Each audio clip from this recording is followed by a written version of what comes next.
ඔව් දුවනකොට වැටෙන්නේ කවුද කියලා බඩ ගාන කට්ටිය දන්නේ නැහැ. ඒ හින්දා පරිස්සමෙන් ඉන්න. ගෞරව නියෝජ්‍ය කතානායකතුමනි. මේ බඩ ගාන අයනේ කතා කරන්නේ. ඒ හින්දා ඔය බලනාර කැපිලා තියාගන්න බලමු මොකද වෙන්නේ කියලා. අද වෙනකන් රටේ ජනාධිපතිවරයාට අගමැතිවරයාට අඩුම ගානේ Facebook එකේ දාන්න. අඩුම ගානේ Twitter පණිවිඩයක් දාන්න, X පණිවිඩයක්. මේ කටින් කියන්න බැරිලා. රටේ රාජ්‍ය නායකයා විදියට අවුරුදු 30ක් තිබිච්ච යුද්ධය අවසන් කරපු රණවිරුවන්ට සුබපතලා.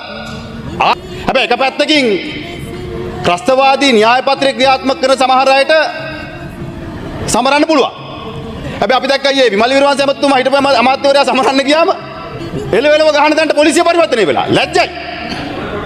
හැබැයි මේ තැනට අද සමාජයේ පරිවර්තනය කරන්න මේ අය කටයුතු කළා තියෙනවා. එහෙනම් අපි පැහැදිලිවම කියන්නේ අපි සටන් කරේ දමිළ ජනතාව එක්ක නෙවෙයි.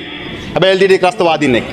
ඒ වගේම තමයි මේකට ඒකීයත්වය ආරක්ෂා කරන්නේ. එහෙනම් මොන අභියෝගය ආවත් මොන අභියෝගයකට මුහුණ දෙන්න සිද්ධ වුණත් ගරු නියෝජ්‍ය කතානායකතුමනි මේකට ඒකීයත්වය ආරක්ෂා කරන්නත් රණවිරුවන් වෙනුවෙන් පෙනහිටීමත් අපි කරනවා කියන එකත් ඔබ තමුන්නාසෙට මතක් කරන්න ඕනේ. දැන් මේ රාජ්‍ය ආදායම ගැන බොහෝ අය කතා කරා.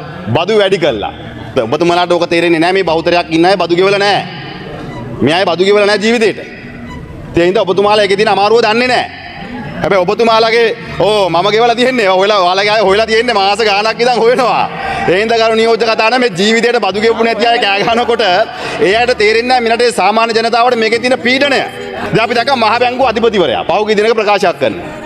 මහ බැංකුව අධිපතිවරයා ප්‍රකාශයක් කරනවා කරු නියෝජ්‍ය කතානායකතුමනි මේ ඩොලර් එක රුපියල කඩන් වැටෙන්න හේතුව තෙල් ලීටර් ලක්ෂ 8ක් දවසකට තෙල් ලංකාවට ලීටර් ලක්ෂ 8ක් අමතරව ගෙන්නන්න ඕනේ.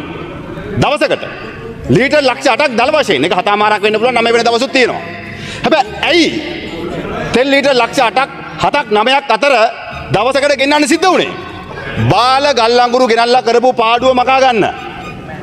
බාල ගල් අඟුරු ගෙනල්ලා වෙච්ච පාඩුව මකා ගන්න කර නියෝජ්‍ය කතානායකතුමනි තෙල් මිල දී ගන්න සිද්ධ වීම මත ලෝක තෙල් මිල හින්දා තමයි රුපියල කඩන් වැටෙන්නේ කියලා. හැබැයි ඒ කියන්නේ මොකද්ද පැහැදිලිවම අමතරව වැඩිපුර තෙල් මිල ගන්න සිද්ධ වුණේ ඔබ තමුන්නාසලාගේ බාල ගල් අඟුරු මගදී හින්දා කියන එකත් මතක් කරන්න ඕනේ. දැන් මේ බදු ගෙවන අයගේ සල්ලි ආරක්ෂා කරනවලු. කොහෙද කරු නියෝජ්‍ය කතානායකතුමා ආරක්ෂා කරන්නේ? අර පෞද්ගලික බැංකුවකින් බිලියන 13ක් අතුරුදහන්. මුදල් අමාත්‍යාංශය දන්නෙත් නැහැ, මහ බැංකුව දන්නෙත් නැහැ. රාජ්‍ය බැංකුවකින් මිලියන 600 ගාණක් අතුරුදහන්. මුදල් අමාත්‍යාංශය දන්නෙත් නැහැ, රාජ්‍ය බැංකුව දන්නෙත් නැහැ. අනිත් පැත්තෙන් RD එකේ ඩබල් පේමන්ට් ගිහිල්ලා තාම මිලියන 51ක් හොයාගන්න නැහැ. ශ්‍රී ලංකන් එයාර්ලයින්ස් සමාගම එයාබස් ගැන කතා කරන්නේ. ශ්‍රී ලංකන් එයාර්ලයින්ස් සමාගම චෙන්නයි වලත් වැරදි කිනුමකට ගෙවලා, ඩුබායි වලත් වැරදි කිනුමකට ගෙවලා. මේ රටේ ප්‍රධාන ගුවන් සමාගම.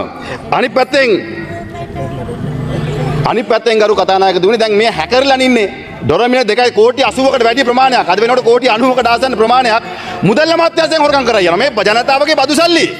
මේ ඔබතුමාලා ටින් නම්බර් දාලා හිරේ දාලා මෙල්ල මිරිකලා ව්‍යාපාරිකව ව්‍යවසායිකව අනාථ කරලා ගන්න බදු සල්ලි තමයි මේ ඔබතුමාලාගේ හැකර්ලා හොරකම් කරන්නේ. ඒ විතරක් නෙමෙයි දැන් ඔබතුමාලා දානවනේ ප්‍රාදේශීය ලේකම් කාර්යාලයට එක හැකර් කෙනෙක් පක්ෂ නියෝජනය කළා. අන්න දිත්වා මේ කුණාටුවට දීපු ආධාරات හොරකම් කළා. ඒ පිළිබඳව පරීක්ෂණයක් යනවා. ඒ හින්දා ඔබතුමා